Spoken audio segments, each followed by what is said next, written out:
It's my feel-good breakfast show. I'm not sure if you are aware of this, but sleep is one thing, rest is another. We need to love ourselves enough to build different kinds of rest into our day to help us keep our energy and focus up. Now, this morning we chat to Nikki Bush, human potential and parenting expert, about the different types of rest she is experimenting with that could help you. Nikki, good morning. Good morning, Zoe. I feel like this is a very important topic because it's something I'm not very great at, is getting enough rest in my day. Why is it so necessary for adults to rest in the day, and what do you mean by rest when you talk about it? Right, so Zoe, rest deficit is something that high-achieving, high-producing, busy people often experience, and it leads to being chronically tired and burnt out. And of course, it's early in the year. We don't want to go there this year.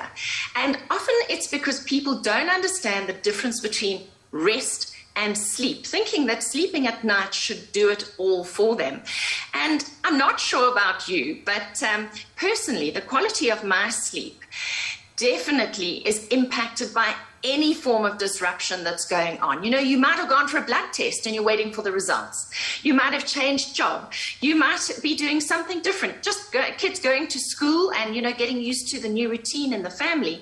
You know, all of this can impact on the quality of our sleep at night. So it's really essential that we actually learn how to switch off in the day for short periods of time. And we can be quite creative about this. Nikki, I love this, and I know that there are different kinds of rest. Do you mind unpacking some of them? Because I think to just find gaps in your day to switch off, it sounds easier than what it actually is. But are you able to unpack some of the different kinds of rest that we can apply to our everyday life? Absolutely. So as you said earlier, I've been experimenting and actually I came across some work by Dr. Saundra Dalton-Smith on the internet that helped me find labels for the kinds of rest I've been experimenting with. And there are about 7 different kinds of rest. So let's talk about physical rest first, because I think that's the obvious one. Now, you can have passive or active physical rest. And for me, passive rest would be a 20-minute power nap. And if you're having a power nap, you never go beyond 20 minutes, because if you go beyond 20 minutes and you get into the 45 minutes, then you go into deep sleep, and that's not what you want when you're having a quick pick-me-up.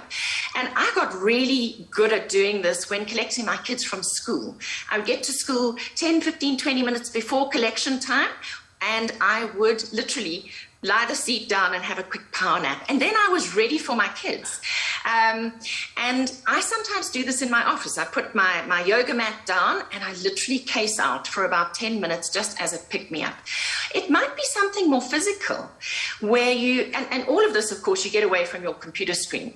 So physical would be things like stretching or yoga or having a massage. But the bottom line is move your body slowly and still your mind. And, you know, it would be great to hear from our viewers. What are they actually doing physically to take little rests during the day?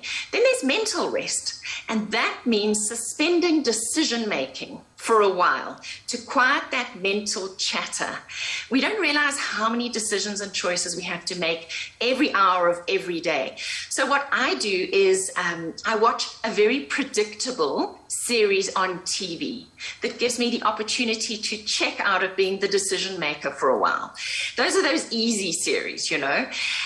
Maybe taking coffee or lunch breaks away from your computer. I don't know about you, but I battle with that because I often take my lunch while I'm on my computer. I don't take a break. That's probably the one that I'm going to have to work on the hardest this year. So those are just 2 of the 7. There's many, many more we can chat about. Oh, well, Nikki, I love being able to talk about this. Of course, I'm going to try apply the physical rest, the mental rest, and take a look at all the different rest opportunities that's available. Now, don't go anywhere because we will be continuing this conversation with Nikki Bush in just a bit, so stay tuned. It's my feel-good breakfast show. Now, we are talking about rest and the different kinds of it we can get this morning with human potential and parenting expert Nikki Bush, continuing on our conversation we started earlier. Now, Nikki, you mentioned that there is a difference between rest and sleep. Can you unpack that for us a little bit more? Yes, so when we rest, we don't allow ourselves to go into a deep sleep, but we do take time to slow down, get off a screen, breathe better, and that helps us to connect the brain and the body. I love that. And then in terms of being able to rest, how does that being able to rest help us to sleep better? I think we are so often overtired at the end of a day that we can't fall asleep. Our mind is so busy still when our head hits the pillow that we can't drop off. So taking rest at least once a day during the day is going to reduce that mental chatter, improve your problem solving during the day, and it's going to help you to sleep better at night. Now, Nikki, earlier we discussed the different kinds of rest, and there were 7. You unpacked the physical rest, the mental rest, and I think we can maybe unpack the rest of them because that will give us a great idea on how we can put it into practice. Zoe, I think one of the kinds of rest that we don't realize that we need is sensory rest. And it's the antidote to feeling overwhelmed and bombarded. And I know we're early on in the year, but I've even had those feelings already. And it's about too much stimulation, from exposure to light and color and sound and bright screens and, of course, being in meetings, being out of meetings, delivering, all of those things that are part of normal life.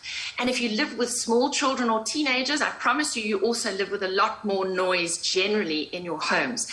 So try and create some kind of sensory deprivation every now and again, where you unplug from electronics, maybe you meditate in a quiet space, even just closing your eyes, sitting in your chair and closing your eyes, stop the bombardment. Or even, this is something that I do, escape to your car. If you have a car in a cool place, a car is very insulated from all the noise of everyday life. And I find that that's a little bubble I can escape to and meditate in or rest in if I really need to run away.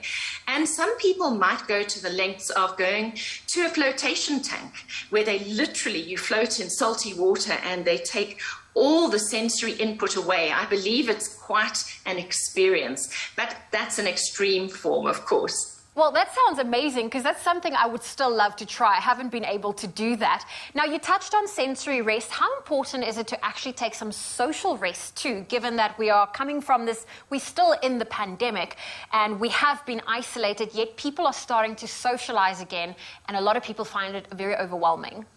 Very overwhelming. It's interesting, isn't it, that we've lost our social skills.